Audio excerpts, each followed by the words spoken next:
Eu quero desejar um bom dia para você que está chegando agora. Eu quero desejar também bom dia para você que vai ver esse vídeo de novo. Bom dia, boa tarde, boa noite. Sei lá a hora que você vai nos assistir, mas que bom ter você com a gente aqui agora. Que bom a gente poder começar a semana tomando um cafezinho e também fazendo uma reflexão para a nossa semana. E essa semana eu gostaria de começar com essa reflexão bem provocativa. Baixa autoestima. Você tem? Bom, se você não tem, eu quero dizer que você faz parte de uma parcela de 0,01% da humanidade que deve ter nascido de uma maneira muito diferente do resto do mundo. Porque é muito difícil um ser humano que esteja aqui encarnado não ter algum problema de autoestima. Parece-me que é quase intrínseco a nós, seres humanos, que estamos aqui encarnados, espíritos que já tivemos tantas oportunidades de vida, independente da crença que você tenha, mas parece que isso é uma coisa extremamente arraigada em cada um de nós e que se manifesta na nossa vida de maneiras completamente diferentes. Completamente diferentes. Pode se manifestar numa arrogância, pode se manifestar num apego, enfim, tem tanta coisa. Pode se manifestar em autossabotagem, negacionismos, e é muito interessante, porque quando a gente explica, ou quando a gente fala que uma pessoa que tem baixa autoestima, que fica ali, não, não presto, não, eu não tenho condições de fazer isso, não, porque eu não dou para isso, eu não vou falar em público, eu não tenho condições de fazer uma palestra, ou eu não tenho condições de assumir um cargo, enfim. Independente de como essa nossa baixa autoestima, ou eu não mereço ser amada, independente de como essa nossa baixa autoestima se manifeste, no fundo, o que está acontecendo aí é uma coisinha chamada egoísmo. Como assim, né, Alexandra? Pode ser que tenha doído aí agora. Mas eu quero dizer para você, como uma pessoa que também administra a sua baixa autoestima, que o que está no fundo, é egoísmo. Um desejo imenso que a gente tem de ser perfeito, de ser aprovado pelos outros, e o que é pior, da gente não aceitar aquilo que a gente é, que é a coisa mais desafiante. Eu e você nos aceitarmos exatamente como nós somos, com toda a nossa luz, mas também com toda a nossa sombra. E que às vezes a gente diz assim, porque as minhas sombras são muito maiores do que as minhas áreas luminosas. Será? Será? Ou será que a gente valoriza muito mais o nosso lado negativo? Ou será que às vezes também a gente nega o nosso lado negativo? E por não ter coragem de olhar para ele e encará-lo, a gente simplesmente começa a negá-lo, se esconde atrás de um medo, de uma baixa autoestima, de um não posso, não quero, não faço, simplesmente para a gente não encarar a gente mesmo, para a gente não encarar as nossas dificuldades íntimas que estão sendo colocadas ali em xeque para que a gente possa dar saltos qualitativos na nossa vida. Então, é importante que a gente entenda que existe um egoísmozinho aí, sim, na baixa autoestima. E aí eu vou pedir ajuda dos universitários, claro, porque eu não vou levar aqui puxão de orelha de você, nem de mim mesma, nem de mim mesma, de graça não. Eu vou trazer universitários. Olha quem eu vou trazer de novo. Eu vou trazer esse amigo querido aqui, chamado Hamed, através do Francisco do Espírito Santo Neto, nesse livro As Dores da Alma, um livro que eu ultra, super, hiper, mega recomendo para todo mundo, tá? E esse livro, ele vai dizer para a gente o seguinte, num capítulo sobre baixa autoestima, o Hamed começa destacando um fato que eu gostaria de trazer hoje, que é o materialismo. A criatura materialista precisa crer que é superior para compensar sua crença na insignificância da existência ou na falta de sentido em que vive. Olha que frase impactante. E é interessante como o materialismo ele pode nos abalar nas nossas crenças, na nossa forma de ver o mundo, na nossa maneira da gente se posicionar diante da vida e da existência. Porque o materialista, ele se valoriza por aquilo que ele tem. O que é importante não é o que ele é como ser, mas, acima de tudo, aquilo que ele possui em nível material para mostrar para os outros. E são essas coisas que o validam, e não aquilo que ele é internamente. Ele diz: complexo de inferioridade consiste em um conjunto de ideias que foram recalcadas no inconsciente da criatura em tenra idade, ou seja, na nossa infância, associadas às já existentes pelas experiências obtidas em vidas pretéritas. Então, a gente renasce com características que são nossas, e essas características elas podem ser ainda mais potencializadas por situações que acontecem em nossa infância. Ele age sobre a conduta humana, provocando sentimentos gratuitos de culpa, excessiva carga emotiva relacionada a pensamentos de baixa estima, frequente sensação de inadequação e constante frustração em decorrência da desvalorização da capacidade da sua habilidade pessoal. Para a gente entender melhor essas definições ou essas considerações, definiremos o termo recalque ou repressão como um processo psíquico através do qual recordações, sentimentos, ideias e desejos inaceitáveis ou desagradáveis são excluídos da consciência, permanecendo apenas no inconsciente. Então, vejam.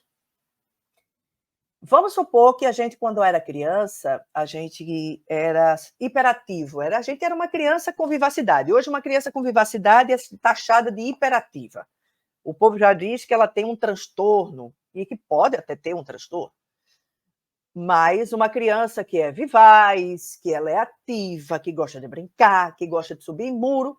Eu fui uma dessas crianças, por exemplo. Eu adorava brincar de correr. Eu, quando ia para a casa dos meus avós, em Vitória de Santo Antão, eu gostava de ficar principalmente na casa dos meus avós paternos, porque do lado da casa deles eu tinha duas amiguinhas da minha idade, a Nana e a Beta. E a gente passava o dia inteiro brincando. Eu não passava, eu só ia na casa da minha avó para dormir, para acordar, tomar banho e comer. Mas o resto do dia era na casa dessas amigas. E nós passávamos o dia inteiro. Subir de muro, descendo de muro, brincando no barro, ia para frente da fábrica da Cativa, andava de bicicleta. Enfim, o que a gente tinha, a gente fazia. Então, vamos supor que você era uma criança hiper dinâmica quando era pequeno e alguém disse para você: pare com isso, se comporte, né? Não grite, não faça isso. Então, você tinha esse desejo de brincar, você tinha esse desejo de estar correndo, de estar, sei lá, brincando de carrinho, enfim, mas as pessoas te podavam. Então, você começa a guardar esses instintos naturais que são seus, esses anseios naturais que são seus, essas necessidades naturais que são seus, você começa a esconder isso porque na sua mente isso é errado, isso é feio. Isso não é normal, isso não é uma coisa de uma pessoa normal, e você começa a taxar isso como sendo uma coisa errada, quando na verdade não é. E isso vai gerando em você uma espécie de, é o que ele chama aqui de recalque ou de repressão. Então, é tudo aquilo que a gente esconde. E o que é que a gente faz com essas necessidades e com esse desejo? A gente vai escondendo da gente dentro de uma caixinha na nossa psique, dentro da nossa mente. E isso fica guardado lá, mas não deixa de existir.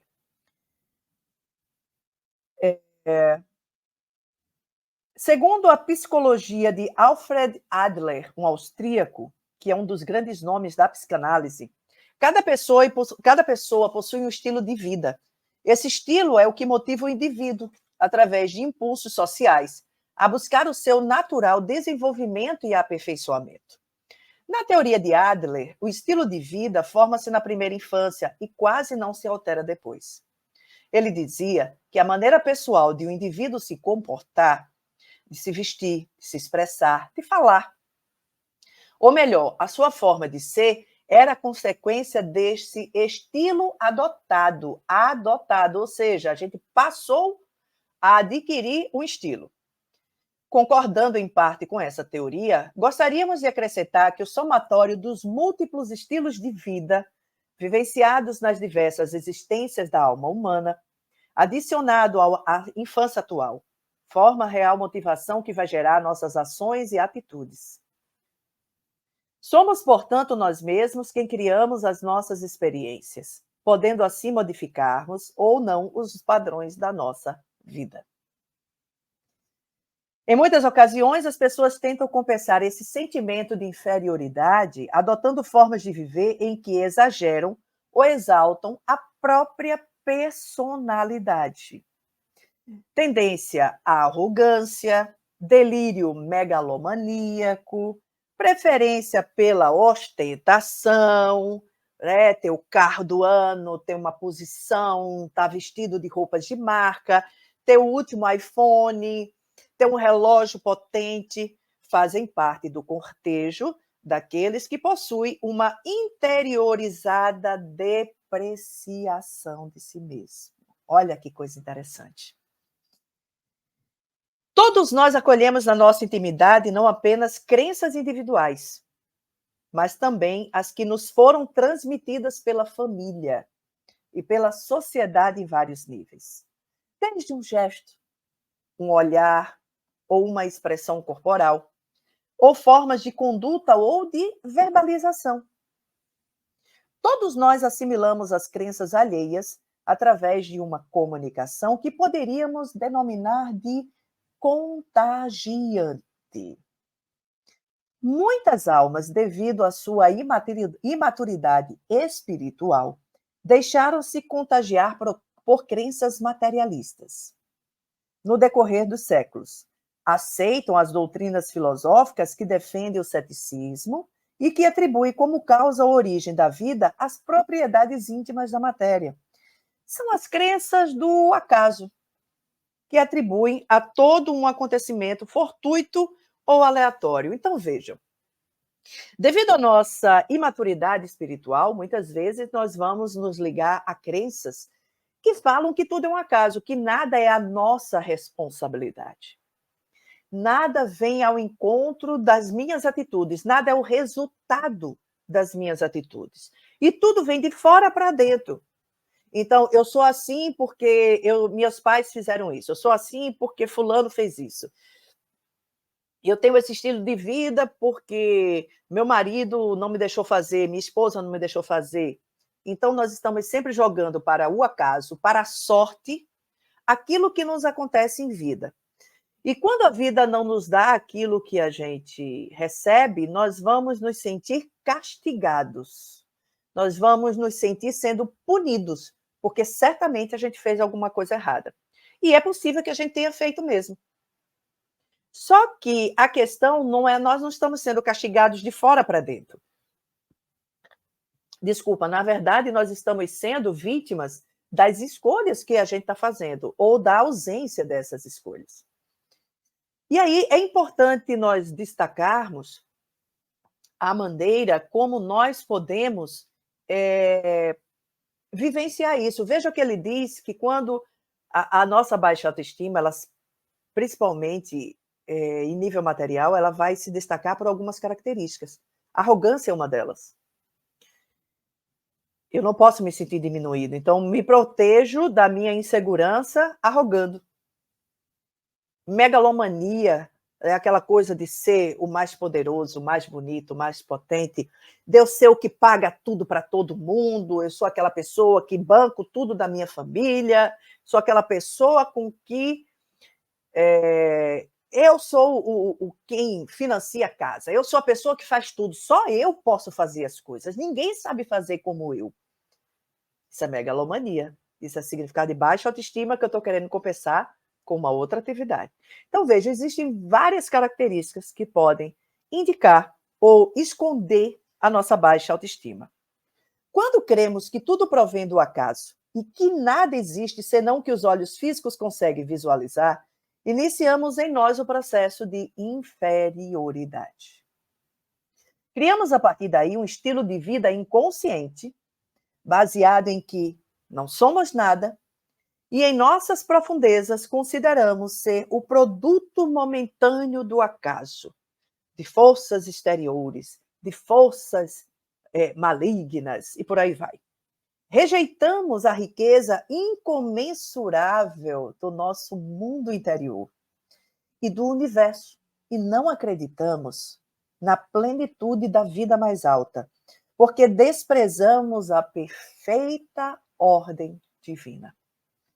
Ignoramos a essência sagrada que habita em nós e lutamos contra uma suposta má sorte que nos fataliza a desgastar uma enorme quantidade de energia por não reconhecermos as leis naturais que regulam a tudo e a todos.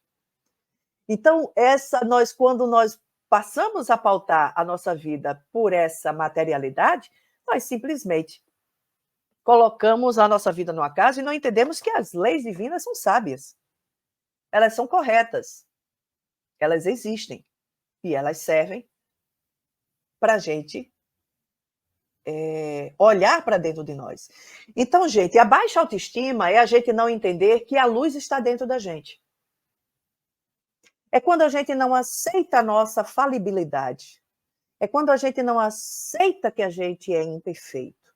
É quando a gente não aceita que as coisas são o resultado daquilo que a gente é, que a gente faz, daquilo que a gente sente, daquilo que a gente esconde, até da gente mesmo. Então, nós nos achamos tão desmerecedores, muitas vezes, da felicidade, tão desmerecedores do amor, tão desmerecedores da prosperidade, do sucesso. Eu não estou falando sucesso de ser rico, milionário, eu estou falando da gente viver bem, fazendo aquilo que a gente gosta. Porque a gente atribui, geralmente, tudo isso às coisas materiais. Não, a força está aqui dentro, a força está dentro da gente, a força está no nosso íntimo, na nossa essência divina. A força somos nós. E enquanto a gente ficar buscando isso fora, nós não vamos encontrar o que nós buscamos. Porque a resposta para essa sensação de inferioridade que a gente sente está dentro da gente. Está da gente se aceitar, está da gente estar no acolhimento que a gente precisa fazer a gente mesmo, está no auto-amor que a gente precisa dar a gente mesmo, no auto-perdão, na autoestima, está no fato da gente olhar que nós também somos seres luminosos. Jesus disse para a gente que vós sois deuses e podeis fazer muito mais do que eu. Só que a gente, na nossa imaturidade espiritual, pensa que essa fala significa que nós vamos ser arrogantes, poderosos sobre o outro no mundo. E o maior poder que eu e você podemos ter nessa vida é o poder sobre nós mesmos. Quando a gente domina, quando a gente conhece, quando a gente aceita, quando a gente transforma aquilo que nós somos, e nós passamos a exercer esse poder sobre nós, de mudar a nós para melhor e de mudar a nossa vida, aí sim nós somos luz, aí sim nós somos deuses. Não de um reinado material, mas de uma potência espiritual que todos nós temos, somos e precisamos voltar a acessar, a entender e a disponibilizar para nós e também para o mundo. Essa é a minha sugestão para você e para mim esta semana. Acesse a sua luz.